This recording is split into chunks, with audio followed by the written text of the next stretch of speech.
Spiky Bits. Hey guys, MBG here with a quick look at the Warzone Pandorax box that came, book that came out for Apocalypse. This expansion Warzone book actually was included in the Apocalypse Collector's Edition back in July, and if you were lucky enough to get one of those, this came non-hardcover, of course, but all this material came in there. So this is, of course, the hardcover book. It's retails for like $33, and it's roughly the same amount of pages, about 68 pages there, which is definitely I guess worth $33. It's good to see it in a hardcover format because I think a lot of people felt a little gypped with the Death from the Skies book early in the year, which of course is pretty much all invalid now that Space Marines came out. So there you go. So the contents of the book, yeah, it's basically a brief fluff section, incursion and timeline.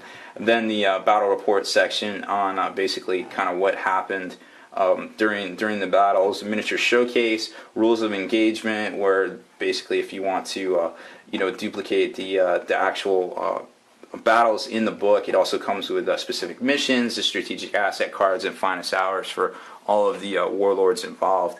And then it goes into the data sheet section, which is probably one of the best parts of the book because you get, and we'll get to it, you get a lot of the super heavies that we weren't really sure we were going to see data sheets for.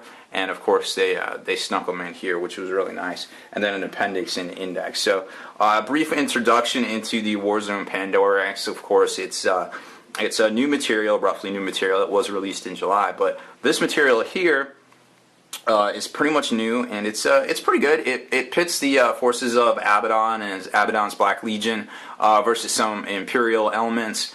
The Pandorax fleet, also the Dark Angels, almost the entirety of the Dark Angels chapter arrives on the scene with looking for the Fallen, of course, and there's plenty of Fallen to be found. So they come onto the scene and start helping out where they're needed, both in space and on the actual I believe it's Pythos planet where the battles took place. So just kind of taking a quick look through here. Here's the history.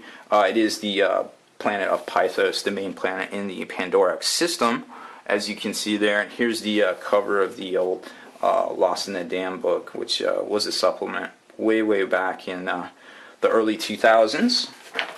Next up, we have some of the missions here where it kind of gets into a lot. Oh, there's some stunning artwork you've probably seen and not realized where it came from, but there it is right there.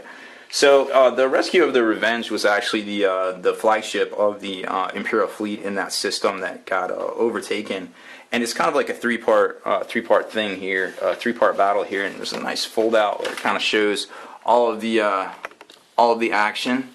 It's pretty cool little diorama, and they've got like a melta cut here where a Dreadclaw went actually into the ship itself, and then. The whole story is basically like an asteroid kind of pulled up next to the ship and then dropped its shields, and then there was a bunch of boarding actions and things like that. And, well, the Dark Angels came to the rescue, and it's definitely a good read if you're interested in picking up the book. Here's the gallery section, which the obligatory, always in every book there, just to inspire us and drive us to new feats of hobbying. Then the rules of engagement, where it gets into all the Pandorax specific missions and rules and finest hours, all the cards and things like that, which it's all top-notch writing and things like that. Here's the Apocalypse data sheets. Like I said, some of the models that we weren't sure we were going to see rules for are included in here. The Greater Brass Scorpion of Khorne, the Nurgle Plague Reaper. Also, there's formations of different things like Mauler Fiends, Daemon Engines. I think there's even a War Hound Titan pack as well. There was one other super heavy. The Tower of Skulls. Yeah, that's in there too. So definitely a cool model, and it's good to see rules for it because I actually have one of those. So that's pretty much it. And then there's a reference section in the back here, and just some, just an appendix of different things that it's actually kind of regurgitation of a lot of different White Dwarf articles, actually, believe it or not. So that's pretty much it for this book. So it's a nifty little $33 expansion, Warzone for the Apocalypse, which now it's the second. So we're seeing one about every 3 months, which seems to be Games Workshop's new new business model, but we'll see. We'll hold a finger up to the wind and see which way it keeps blowing in 2014, I assume. Anyways, I'm MBG Rob Bear. Thanks for watching my video. Spiky bits.